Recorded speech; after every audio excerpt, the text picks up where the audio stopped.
Vocês já devem ter ouvido falar dos famosos eufemismos do grego eu, bem ou bom e femi, que significa fala ou ato de falar. Ou seja, traduzindo porcamente do grego, eufemismo é falar bem ou falar de forma boa. É uma boa fala.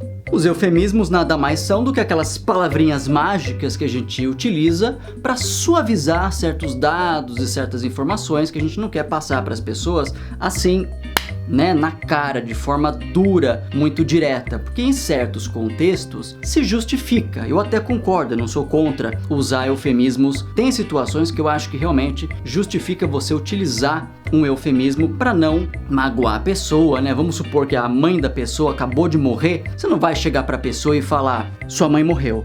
Nem você vai falar, bateu as botas, tá lá o corpo dela duro, cadáver, o que eu faço com o defunto? Posso colocar no caixão? Posso colocar? Você não fala isso. Você chega e fala, sua mãe infelizmente ela faleceu, mas não se preocupe, ela passou dessa para uma melhor. Você fala alguma coisa assim, só para tranquilizar a pessoa, Eu acho até que justifica. O que eu acho que não justifica é você trocar um termo pelo outro sem nenhum motivo real e concreto. Nada assim que faça sentido de fato. E principalmente quando isso se deve a um discurso ou uma narrativa ideológica politicamente correta. E esse é o tema central do vídeo, não são só os eufemismos, mas mais especificamente os eufemismos politicamente corretos. E eu sei que vocês estão doidos por exemplos, e exemplos é o que não falta pra mim hoje, porque eu estava muito inspirado. Eu fiz uma lista de vários eufemismos, a maioria é politicamente correta, e vocês vão me dizer no final se vocês concordam com isso, se vocês acham que vale a pena usar essas palavras.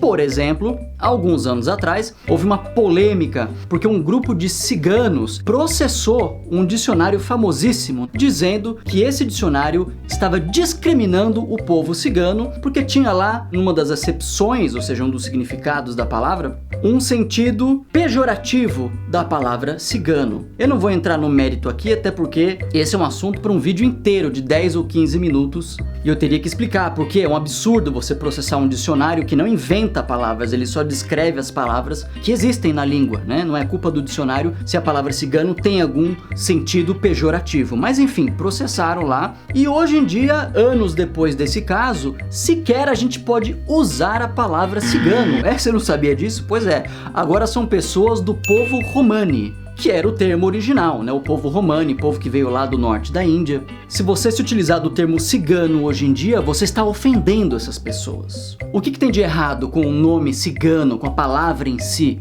Não sei, eu não consigo ver nada de errado, mas aparentemente essas pessoas se sentem muito ofendidas. Ou talvez não sejam nem elas, mas sim outras pessoas que acham que essas pessoas se ofendem, Tem isso também. As pessoas sentem as dores dos outros. E falando em pessoas ciganas, por que a gente não fala aqui das invasões, quero dizer, as ocupações, porque ninguém mais invade, não existe mais invasão em terras brasileiras, agora você ocupa. Eu acho que usam essa palavra, ocupar ou ocupação, justamente para balancear a falta de ter o que fazer, que essas pessoas são tão desocupadas para poder sair por aí invadindo terras, que propositalmente elas se utilizam da palavra ocupar e ocupação de uma forma meio até subconsciente, como quem quer dizer, não, eu tenho uma ocupação na vida, eu tenho algo para fazer, eu saio por aí invadindo prédios, é algo muito útil.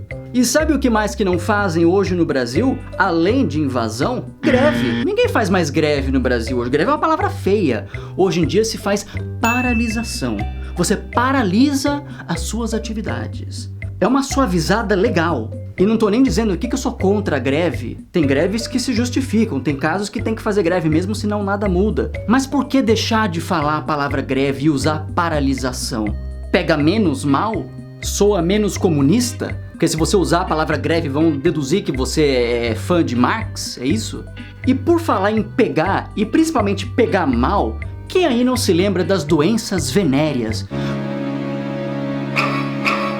Doença venérea, olha que coisa pesada, Uma coisa assim mortífera. Era uma sentença de morte, literalmente, porque na época quando se falava esse termo doença venérea não tinha nem antibiótico. A pessoa pegava uma doença venérea, ela estava morta em alguns dias, semanas, alguns meses no máximo. Aí de doença venérea passou para DST, que você já deve ter ouvido falar se você é da mesma geração que eu, né? Se você é millennial ou acima, você deve ter ouvido falar nas doenças sexualmente transmissíveis. Perfeito. Um nome que descreve exatamente aquilo que é. E como era um termo muito longo, a gente usava sempre a sigla DST. Perfeito, maravilha. Mas aí inventaram que DST não era bom o suficiente.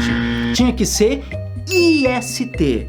Porque falar doença é ofensivo. A pessoa tá lá morrendo de AIDS na cama, que nem o Fred Mercury ou o Renato Russo, mas você não pode falar que eles são doentes, porque a AIDS não é doença.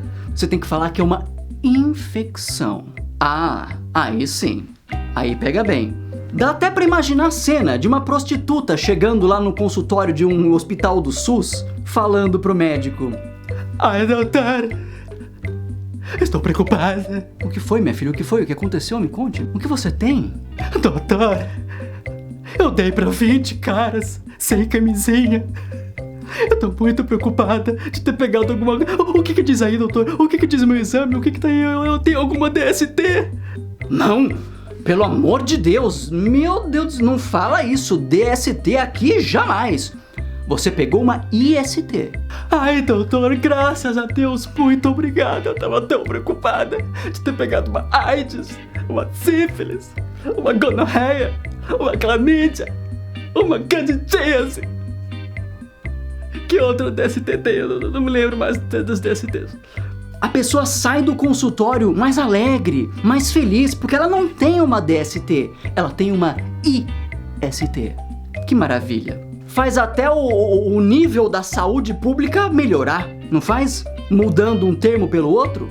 E por falar nisso, e por falar em melhorar, em ir pra cima, subir, aumentar, sabe o que vai aumentando com o passar do tempo? A sua qualidade de vida. Você não sabia disso? À medida que você fica mais velho, ou melhor dizendo, mais idoso, você não chega à velhice, você não chega sequer à terceira idade, como a gente falava antigamente. Não, agora é a melhor idade. Melhor? Em que sentido? Alguém me explica, por favor?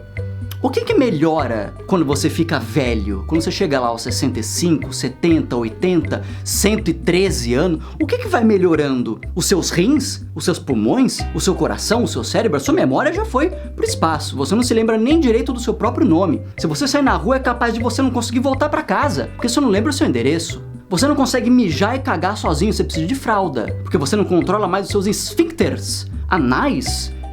Um só, né? Um esfíncter anal só. E um bexigal. Bexigal é ótimo. A pipa do vovô não sobe mais. A vovó pode até querer alguma coisa. Pode até querer. Depois da menopausa é difícil. Mas mesmo que ela queira, ela não lubrifica mais. Não tem mais como entrar ali. Força e resistência, principalmente no sentido muscular, você sabe que piora, né? Melhorar que não vai. O equilíbrio, então, nem se fala. Você fica, né? Parece que você tá rodando um bambolê. Parece que você vai cair a qualquer momento. Você até tropeça em si mesmo. Você tropeça no seu próprio pé e cai com facilidade. Você não tem mais equilíbrio. Então, o que melhora com a melhor idade? Gente, por favor, que isso? Vamos aceitar que a morte tá chegando. Os cabelos vão ficando brancos, a pele vai ficando enrugada, a morte tá aí batendo na porta. Você tá com o pé na cova já. Que melhor idade? Você quer enganar quem? E por falar em terceira idade, sabe o que não se fala mais com o número 3? Ou mais especificamente o número ordinal, terceiro? Não se fala mais terceiro mundo. Não existem mais países pobres, países de merda, que você vai lá e você praticamente morre só de pisar naquele lugar. Você pode pegar uma doença, pode ser assassinado, você desce no aeroporto ali, já tem alguém pra te assaltar. Não existe mais países assim. Essa eu não sabia? Não. Agora existem países emergentes. Ó, que otimista! Que maravilha! Que coisa positiva! Se você achar que países emergentes não é bom, você pode usar também países em desenvolvimento. Olha que coisa sensacional! Eles estão se desenvolvendo. Calma! Um dia a Índia chega no mesmo patamar da Islândia. Calma lá que daqui a 50 anos talvez eles estão se desenvolvendo. Uma hora eles chegam lá. Não diga, pelo amor de Deus, que é um país de terceiro mundo que você ofende. E se você achar que esses termos são muito grandes, países emergentes, países em desenvolvimento, é difícil de falar, né? Países em desenvolvimento, são 3 palavras, nossa, é muito grande. Você pode usar simplesmente o termo maravilhosamente genérico sul global, que significa basicamente todos os países, ou quase todos, no hemisfério sul do globo. Terraplanistas piram. E por falar em países em desenvolvimento, sabe o que você costumava encontrar nesses países, mas você não encontra mais?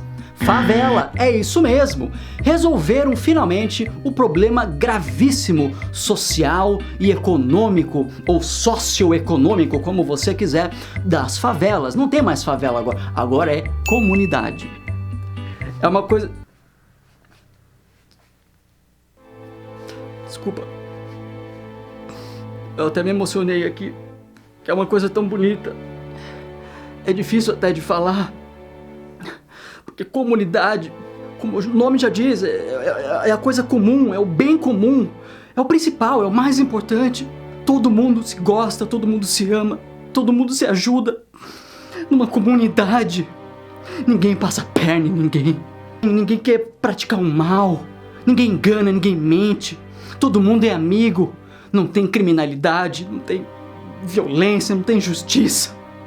A comunidade é um lugar bom. Diferente da favela. Favela, pelo amor de Deus, porque favela ofende. Mas se você falar comunidade, automaticamente o IDH daquele local sobe. A favela tinha IDH 620, a comunidade tem 840. Já subiu 220 aí nos pontos de índice de desenvolvimento humano. Só porque você trocou o termo. Na favela não tinha água encanada, não tinha poste com fio elétrico. Na comunidade tem. É só você falar a comunidade que surge assim do nada. Morando você ou não que está me vendo aí numa favela, ou melhor dizendo, numa comunidade, você provavelmente trabalha, né? A não ser que você seja uma criança. Você tem que trabalhar. E se você trabalha, você tem um emprego, certo? Se você tem um emprego, você é um empregado? Não, de forma alguma. Você não é sequer um funcionário. Você agora é um colaborador. É isso mesmo. Pro desavisado, né? Pra aquela pessoa que não tá prestando muita atenção, colaborador parece até sócio, né? Parece que tá no mesmo nível. Colaborador tá aqui, o sócio da empresa tá aqui, ó. Tudo a mesma coisa aqui, mesmo patamar. Mas é óbvio que na prática, o sócio tá aqui em cima e o colaborador tá aqui embaixo, né? Na prática não muda nada, mas pra quem ouve assim de longe, parece que faz toda a diferença. Porque falar que a pessoa é uma empregada ou mesmo uma funcionária é ofensivo, isso ofende a pessoa. A pessoa tem emprego, ela não é empregada. Ela não é uma funcionária porque ela tem uma função, é daí que vem a palavra. Não, ela é uma colaboradora porque ela colabora. Que lindo. Parece até que o salário da pessoa aumenta quando fala essa palavra. Você ganhava um real salário mínimo, uma coisa assim, avarenta, que os patrões pagam por aí, que eu sei. Aí passa a ser colaborador, ganha 3, 4 salários mínimos. Mas vamos supor que você tenha esse emprego e você perca esse emprego, não porque você quis, mas porque mandaram você embora. Você foi o quê? Você foi demitido? Não, mas... Você foi desligado. É isso mesmo. Ninguém mais é demitido hoje em dia, não existe mais o verbo demitir, existe o verbo desligar. Olha que coisa estranha. Por que desligar? Você foi ligado inicialmente, quando você entrou na empresa, alguém apertou um botão em você e você... Você é um robô? Ou pegaram o seu plug e colocaram na tomada para ligar você? No 220 você ficou elétrico? Eletrificado? O que aconteceu? Por que te desligam? Não, Klaus, mas desligar tem a ver também com a questão da ligação de uma pessoa com uma empresa, assim como uma pessoa com a família dela, com os amigos. Sim, eu sei que tem esse significado também, mas não faz sentido. Só faz sentido se você, por um acaso, quiser se sentir melhor na hora de mandar alguém embora. Porque você não tem que imaginar que você tá mandando embora um pai de família que sustenta 3 bocas, ou 4 ou 5. É mais fácil porque pega mais leve na sua consciência. Você vai dormir à noite. Se você meramente desligar a pessoa da empresa em vez de demitir, né? Não é muito mais fácil? Não dá uma suavizada? Dá. Então você se sente melhor. Se você for do RH e tiver que mandar alguém embora, você desliga a pessoa. E ainda por cima usa a voz passiva. Detalhe, não é nem a voz ativa, que a voz passiva é impessoal. O fulano foi desligado. Não é que eu desliguei ele, não. De forma alguma, longe de mim. Ele foi desligado. Aí vamos supor que você é desligado da empresa e você não consegue outro emprego, você vai ter que fazer o quê? Vai ter que morar na rua, vai para debaixo da ponte. O que você vira? Você não vira um mendigo, não. Você não vira um pedinte, não. Você vira uma pessoa em situação de rua. Mas olha que termo chique. Porque pedinte é literal demais. Pedinte é uma pessoa que pede. É aquela pessoa que fica ali no semáforo incomodando todo mundo que passa. Oh, você tem 10 centavos pra me dar, doutor? Pessoa em situação de rua é muito mais bonito. É quase o mesmo que você dar comida pra pessoa. Você chama ela de pessoa em situação de rua. É a mesma coisa que dar uma marmita pra ela. Passa a fome dela, do nada. E como você deve saber, muitos das pessoas em situação de rua se envolvem com drogas, não é mesmo? Até porque muita gente vai para essa situação por causa das drogas. Mas essas pessoas, de forma alguma, vamos combinar aqui, são drogadas. Por favor, não utilize esse termo ofensivo. Elas são dependentes químicas. Quase faz você pensar que a pessoa não tem culpa por ser quem ela é. É quase como se ela tivesse sido obrigada a usar aquela droga e não por vontade própria, porque ela decidiu, ela utilizou o seu livre-arbítrio, né? Ela podia dizer não, né? Como diz a propaganda, diga não às drogas, mas não. Quando você fala que a pessoa é uma dependente química, ela passa a ser uma vítima da sociedade. Não é culpa dela ela cheirar coca, não é culpa dela ela fumar crack, ela injetar heroína, não. Ela é uma vítima, ela é dependente. Não tem o que ela possa fazer, não é culpa dela. A determinação não vale pra nada. O foco, a dedicação, o trabalho duro, nada disso vale. Tá bom, então. Mesma coisa acontece quando a pessoa é bêbada. Quando ela enche a cara de pinga, de cachaça, ela é o quê? Ela é uma alcoólatra. Então ela tem alcoolismo, certo? Errado! Pode riscar alcoolismo. Parecia óbvio, né? A pessoa que é viciada em álcool tinha alcoolismo. É o nome de uma doença, inclusive é um problema sério. Mas não, agora é etilismo. Etilismo é um termo tão chique que chega a ser elitista, porque me lembra elitismo. Se eu algum dia chegar a esse nível, assim, no fundo do poço, de começar a beber todos os dias, eu vou ser um etilista e não um alcoólatra. Combinado?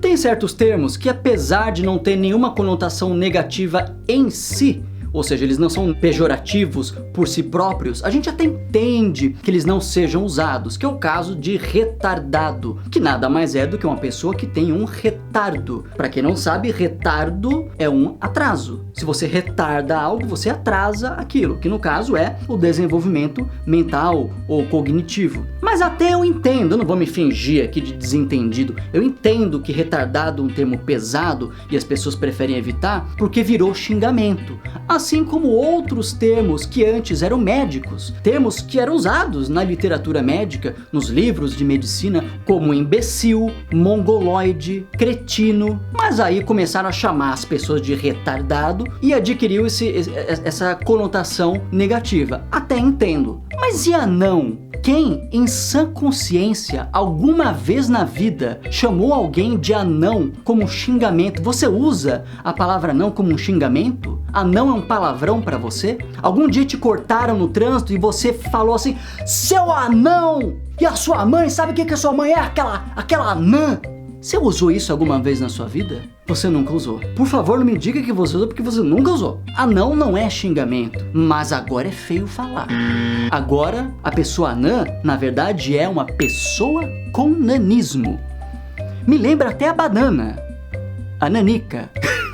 Por que pessoa com nanismo, gente? Será que os anões se ofendem de ser chamados de anões? Vamos perguntar pra Branca de Neve que ela conhece 7. Ela tem experiência na área, ela pode dizer pra gente se os anões se ofendem ou não com esse termo. Eu acho que isso aí é muito mais uma questão de as outras pessoas que não são anãs acharem que os anões se ofendem com isso do que os próprios anões se ofenderem. E por falar em pessoas baixinhas, né, por falar em tamanho reduzido, vamos falar de animais? Você aí na sua casa ou no seu apartamento, você tem um animal de estimação? Provavelmente você tem. O brasileiro adora pets, né? Porque animal de estimação é uma palavra muito comprida e muito pobre. Agora a gente é chique, a gente fala em inglês. Pets. Não é exatamente um eufemismo, mas é quase. Se você tiver um pet na sua casa, saiba que você não é dono dele, não. Você é um tutor. Repita comigo. Tutor. Bem chique. Bem afeminado. Bem fresco. Mas por quê? Não, sério, por quê? Você é tutor por quê?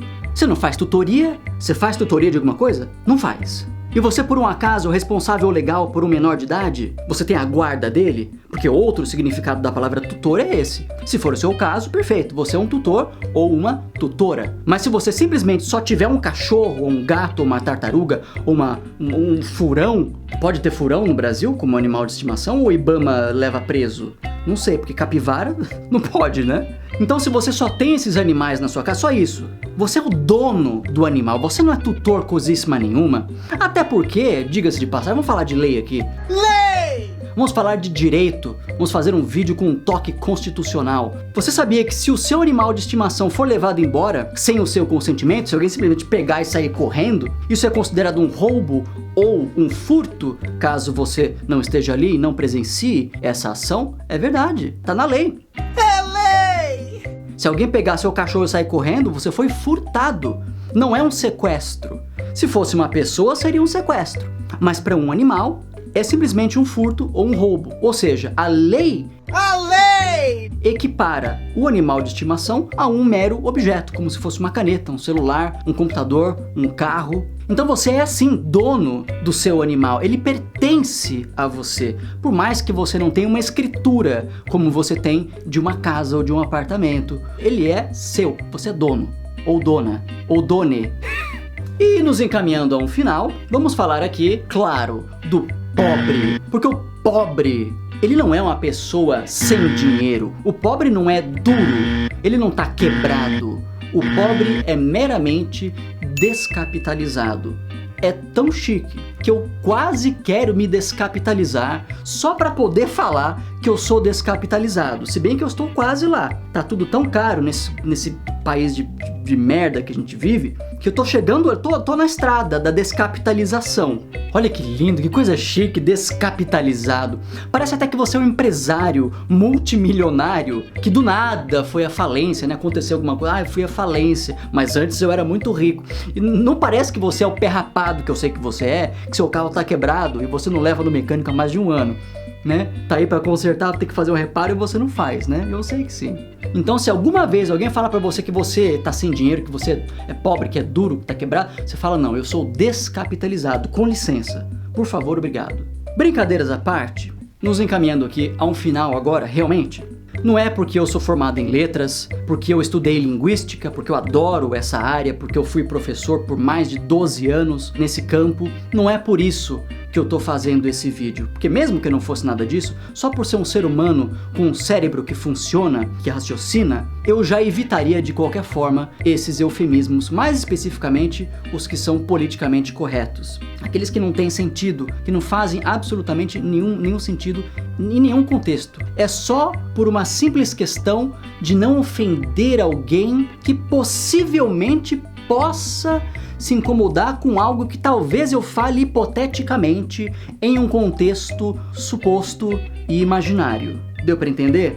Não significa que alguém vai se ofender, mas só pela hipótese de alguém se ofender você já evita. Eu me recuso. Falando sério por um momento, não é mudando palavras que você muda uma sociedade. Se a sua intenção ao utilizar esses eufemismos politicamente corretos que eu falei aqui no vídeo é mudar o mundo, temos que fazer mudanças na sociedade, você não vai conseguir, eu te garanto. E o motivo é muito simples, eu vou resumir aqui em uma frase. São as pessoas que mandam nas palavras, não as palavras que mandam nas pessoas. As palavras são subordinadas a elas, e não elas que são subordinadas às palavras. Se você quer ver a sociedade mudando, se você acha que tem algo que precisa ser mudado, e eu acho que tem muita coisa que precisa mudar, faça algo de verdade, uma ação concreta, mude algo de fato, em vez de fazer esse fingimento, porque é isso que é. A gente finge que a gente muda alguma coisa trocando um termo por outro, quando na prática não muda nada. Em resumo, mudar as palavras não muda as pessoas. Você quer mudar alguma coisa? Vai lá e muda. Faça alguma coisa na prática. Mais atitude e menos eufemismo. Estamos conversados? Beleza, então. Tchau, seu descapitalizado. Seu descapitalizado que tá vendo esse vídeo.